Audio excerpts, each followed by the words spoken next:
Hi friends! Thanks for tuning in.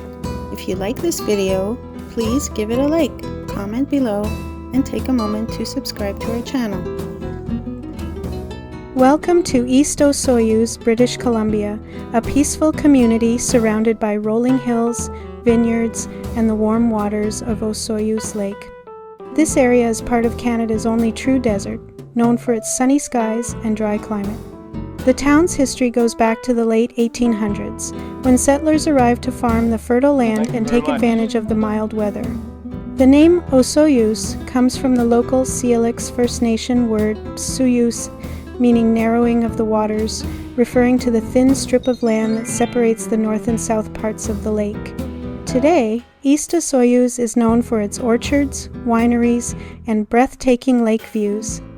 Whether you're here to relax by the lake or explore the nearby vineyards, East Osoyoos is a wonderful place to take it all in.